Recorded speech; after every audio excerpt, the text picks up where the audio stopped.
Assalamualaikum, Syolihin dan Sholihahnya kelas 5 SD Baitur Rahman. Bagaimana kabar kalian hari ini? Semoga kalian beserta ayah dan bunda sehat selalu ya. Nah, sebelum kita memulai pembelajaran, seperti biasa, anak-anak di rumah harus sholat duha terlebih dahulu dan murojaah terlebih dahulu.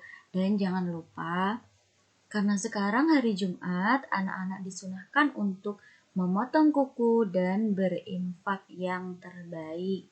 Dan jangan lupa lagi, anak-anak sebelum belajar, sebelum melaksanakan pembelajaran, anak-anak harus membiasakan diri untuk membaca buku terlebih dahulu. Agar apa? Agar anak-anak dapat mudah memahami materi yang akan disampaikan oleh guru. Nah, kita akan belajar tematik tema 4, subtema 2, PB 5 dan 6. Sebelum itu, kita berdoa terlebih dahulu ya.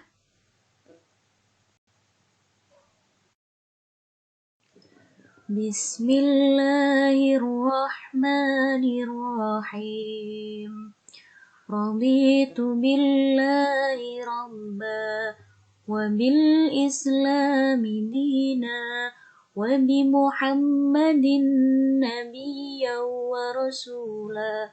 Rabbi zidni ilma warzuqni fahma.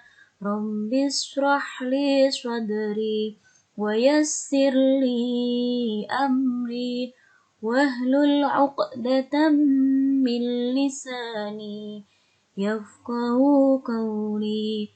Amin ya rabbal alamin.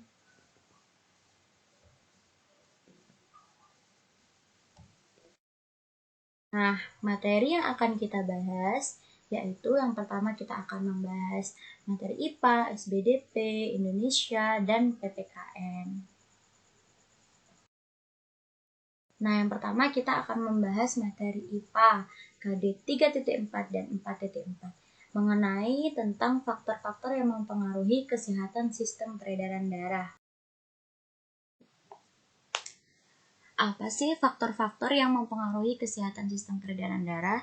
Jadi di sini ada beberapa faktor yang mempengaruhi kesehatan sistem peredaran darah. Yang pertama yaitu gaya hidup.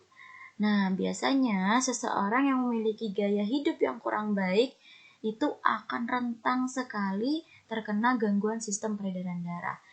Gaya hidup yang kurang baik itu gaya hidup yang seperti apa sih? Misalnya nih, ada orang yang sering sekali mengkonsumsi makanan yang berlemak secara berlebihan. Nah, hal ini memicu terkena gangguan sistem peredaran darah. Biasanya orang tersebut juga tidurnya selalu larut malam dan jarang sekali berolahraga. Yang kedua yaitu jenis makanan yang dimakan. Nah, jenis makanan yang dimakan itu harus makanan yang bergizi. Jangan makanan yang kurang bergizi dan terlalu banyak mengandung lemak. Hal ini anak-anak dapat menyebabkan seseorang terkena obesitas atau tubuhnya kelebihan cadangan lemak.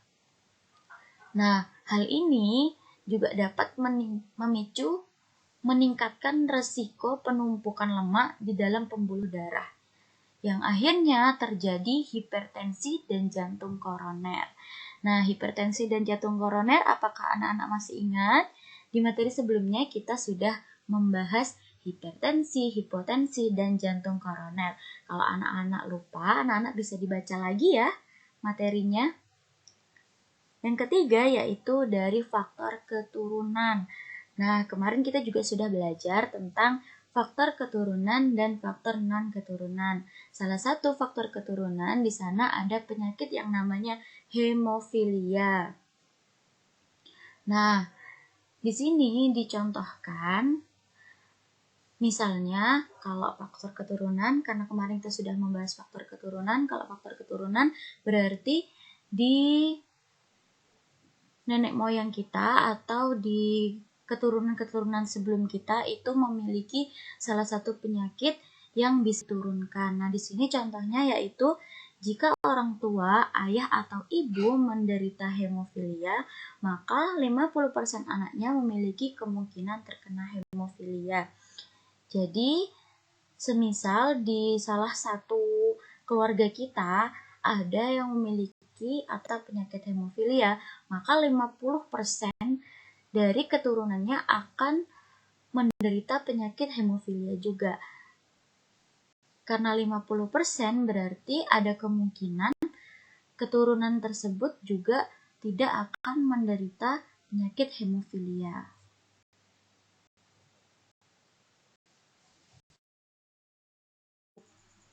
Kita akan membahas materi SBDB KD 3.3 dan 4.3, yaitu tentang jenis-jenis pola lantai dalam tari dan pola lantai dalam tari kreasi. Di sini ada berbagai macam jenis-jenis pola lantai dalam tari. Pola lantai itu apa sih anak-anak? Pola lantai itu adalah garis yang dilalui oleh para penari saat memperagakan gerakan-gerakan tari. Di sini ada beberapa jenis pola lantai dalam tari. Yang pertama, pola lantai lurus ke samping. Kedua, pola lantai lurus ke depan. Ketiga, pola lantai diagonal. Keempat, pola lantai zigzag. Kelima, pola lantai lingkaran. Keenam, pola lantai lengkung ke belakang. Dan yang terakhir, pola lantai lengkung. Ini ada pola lantai dalam tari kreasi daerah. Yang pertama yaitu di tari piring. Tari piring ini menggunakan pola lantai garis lengkung dan membentuk lingkaran. Ada juga tari pendet. Tari pendet ini menggunakan pola lantai garis lengkung, dan yang terakhir contohnya yaitu tari saman. Tari saman ini anak-anak menggunakan pola lantai garis lurus. Selanjutnya yaitu materi Bahasa Indonesia KD 3.6 dan 4.6, yaitu membuat dan membaca pantun dan berbalas pantun. Nah, kemarin-kemarinnya kita sudah belajar mengenai pantun, apa itu pantun, ciri-ciri pantun, dan semua hal tentang pantun sampai macam-macamnya pantun dan jenis-jenisnya pantun.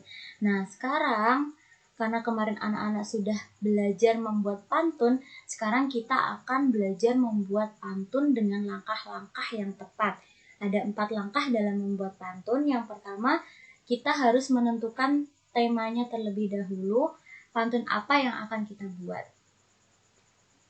Misalnya temanya tentang pendidikan. Nah, terus yang kedua, kita harus menentukan jenis pantun yang akan dibuat. Kalau temanya pendidikan, kita bisa membuat pantun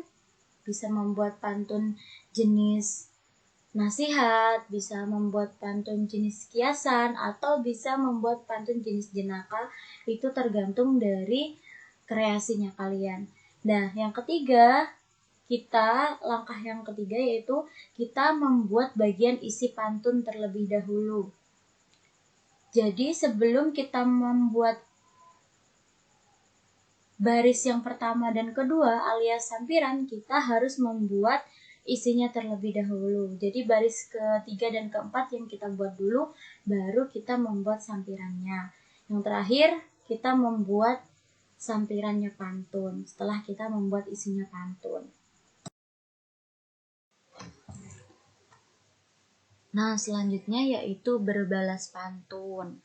Ternyata anak-anak, pantun itu bukan hanya bisa kita baca sendirian. Ternyata pantun itu bisa kita baca secara bersamaan menggunakan interaksi, bisa individu antar individu, bisa individu dengan kelompok. Yang jelas, pantun itu bisa digunakan untuk berkomunikasi. Nah, kegiatan tersebut anak-anak namanya berbalas pantun. Ini contohnya ya. Pulang ke kampung halaman, mampir sebentar di kota Sragen. Coba terka wahai teman, sel darah apa mengangkut oksigen? Jawabannya, pulang kampung ke Majalengka. Sudah pasti beli oleh-olehnya. Kalau boleh coba ku terka, sel darah merah itu jawabannya. Nah, kira-kira anak-anak ada yang tahu nggak ini jenis pantun apa? Kemarin kita sudah belajar jenis-jenis pantun loh. Nah, pantun itu merupakan jenis pantun teka-teki. Karena apa? Karena di dalam pantun terdapat pertanyaan.